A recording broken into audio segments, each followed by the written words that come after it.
Olá, pessoal! Sejam bem-vindos a mais um vídeo. Sabe aquele ambiente que você vê e fica sem palavras? É bem provável que ele tenha sido decorado utilizando os princípios da Gestalt. Mas o que isso tem a ver com a decoração da nossa casa? É o que eu vou falar para vocês no vídeo de hoje. Não sai daí!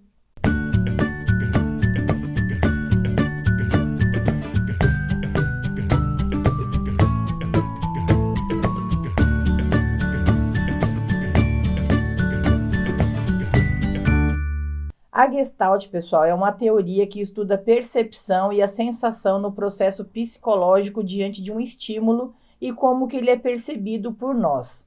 Traduzindo, essa teoria estuda como o nosso cérebro percebe o que vemos e como essa mensagem é recebida. Quando um projeto é feito com base nas leis da Gestalt, sua compreensão é mais fácil e tende a ser mais agradável para a maioria das pessoas. Então, vamos conhecer as principais leis da Gestalt. Uma delas é a semelhança. Objetos diferentes tendem a ser vistos como semelhantes quando próximos uns dos outros. A semelhança pode ser pela cor, pela textura, pelo formato, pelo volume ou etc. Então, aí nesse exemplo, vocês estão vendo que a gente tem livros diferentes, mas com capas de cores parecidas. Então, quando a gente junta esses objetos, mesmo que eles sejam diferentes uns dos outros, como eles estão próximos, eles acabam aí se tornando semelhantes. Aqui também a gente tem um conjuntinho de vasos que são aí totalmente diferentes, mas que quando vistos aí próximos uns dos outros, eles acabam se tornando semelhantes. Então aqui a gente está vendo também alguns quadros que, apesar deles serem aí de tamanhos diferentes e estarem com molduras e fotos em disposições diferentes, pelo fato deles estarem aí juntos, né, eles acabam se tornando aí semelhantes. O olho vê isso como uma coisa só. A próxima lei da Gestalt é a proximidade. Elementos próximos uns dos outros tendem a se agrupar, construindo uma unidade. Isso aí você consegue, por exemplo, com estantes, mesa de centros, quadros, luminárias. Então, vocês estão vendo aí nessa imagem que a gente tem uma estante que ela foi organizada ali de uma forma em que as coisas meio que ficam agrupadas, como a gente viu aí no último elemento. Ali a gente tem também quadros que estão fazendo uma linha, luminárias que estão também próximas umas das outras. Então, toda vez que a gente junta coisas assim, o cérebro ele vê como uma coisa só. Ele não tende a ver isso como coisas separadas. Aqui a gente está vendo duas mesinhas de centro também, que são completamente diferentes uma da outra, mas como elas foram colocadas bem próximas, parece até que você comprou junto, porque hoje em dia a gente não usa mais a decoração combinandinho, a gente coloca peças diferentes, mas que se complementem entre si. Outra lei da Gestalt é a continuidade, que diz respeito à fluidez da composição, ou seja, que possui uma harmonia do começo ao fim. Ela pode ser feita através de um piso, de uma luminária, um papel de parede, uma pintura ou através dos móveis. Nesse caso aqui, a continuidade ela se dá pelo tapete, pelos sofás, por todas essas linhas retas que a gente tem no espaço. Isso ajuda a organizar a mente e organizar também o espaço e dá todo um toque especial aí para o ambiente. Fechamento. O fechamento é quando o cérebro automaticamente completa algo que não existe. Essa técnica ela é muito utilizada para delimitar espaços sem você usar parede, né? Pode ser uma cor, um tapete, um piso, uma estrutura. E quando o nosso cérebro ele vê do lado esquerdo essa linha incompleta, ele tende a fazer o fechamento automático. Então, como que isso é utilizado na decoração? Por exemplo, quando você quer integrar os espaços, mas você não quer, por exemplo, que construir uma parede. Então, aqui vocês estão vendo que os espaços foram delimitados utilizando as cores.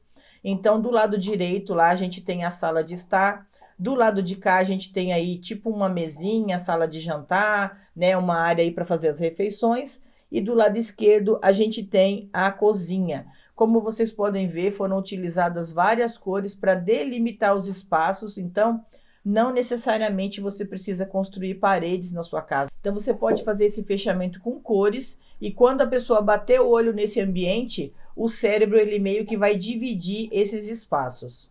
Aqui a gente tem também um fechamento simbólico com um dossel, né? Tá inclusive na cor amarela, tá chamando a atenção, acabou virando o ponto focal aí desse espaço. E como vocês podem ver também, ele também faz um fechamento imaginário com essa estrutura que vai até lá em cima e você não precisou colocar nenhuma parede. E a lei da unidade acontece quando elementos semelhantes são combinados entre si. Cores, texturas e formas tendem a criar uma sensação de uniformidade para o espaço. Então, vocês estão vendo aqui nessa imagem que é um ambiente aí bem clean, né, bem branquinho.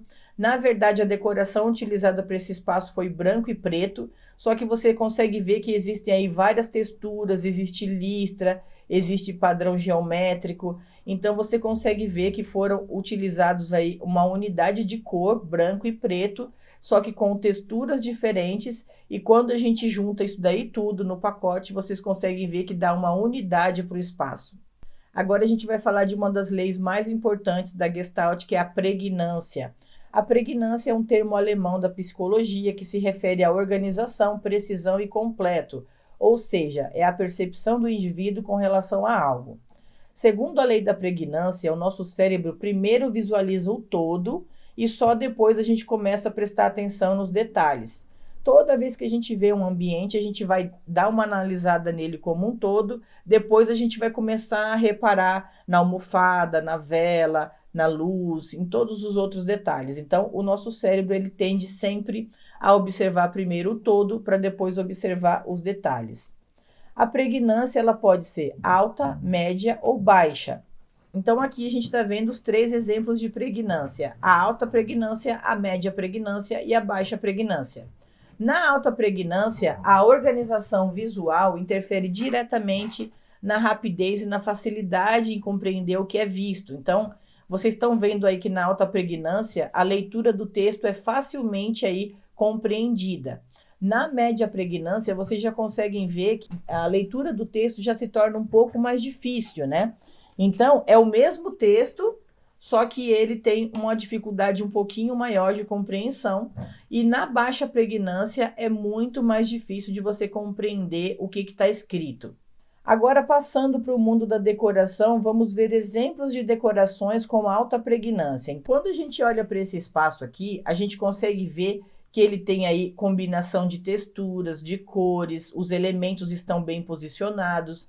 A gente consegue ver que foi utilizado o quadro na altura correta. A distância de uma coisa para outra está correta também, tem fluidez nesse espaço, tem continuidade, tem unidade. Então, esse espaço aí é um ótimo exemplo de alta pregnância. Você bate o olho nesse ambiente e você consegue fazer uma leitura geral dele, você consegue ver todos os elementos que estão dispostos sem confusão.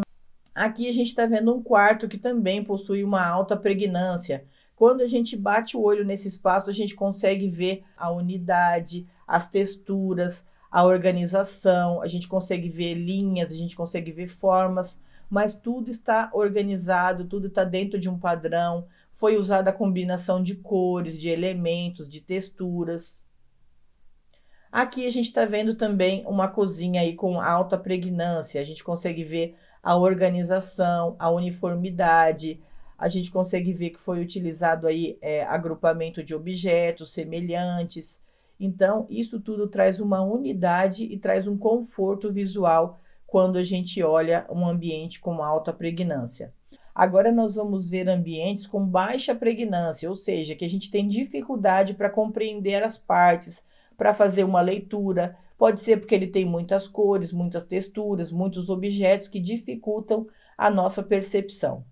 Então aqui a gente tem uma favela do Rio de Janeiro. Quando a gente bate o olho nessa imagem, você consegue perceber que é difícil você focar em alguma coisa, é muito confuso, né? Porque uma casa está em cima da outra, está colada na outra, não existe um padrão, não existe uma ordem, organização nenhuma. Por isso que uma favela é considerado um ambiente aí de baixa pregnância. Mas é só favela que é considerado de baixa pregnância? Não, vamos ver agora um outro exemplo. Aqui vocês estão vendo uma imagem de Santorini, na Grécia, que é um lugar muito turístico, né? E apesar de ter uma organização mínima, né, de ter uma decoração, do lugar ser bonito, você também consegue perceber que as coisas estão aí amontoadas, né? As casas são muito próximas, muito coladas uma na outra, o que acaba dificultando a compreensão das partes. Uma decoração ela também pode ter uma baixa pregnância. Vamos ver aqui um outro ambiente.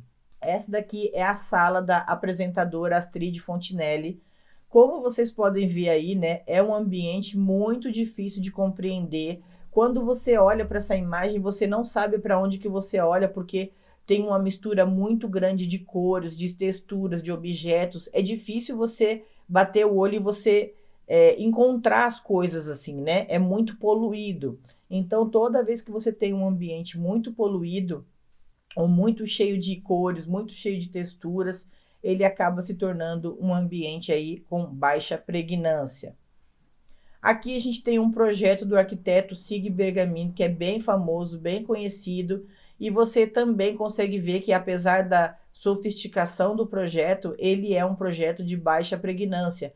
O seu olhar ele não caminha pelo espaço, ele fica confuso, porque uma textura está bem próxima da outra, tem muitas cores, listras, tem estampa, então o seu olho ele fica meio confuso. Então esse projeto ele também é considerado um projeto de baixa pregnância.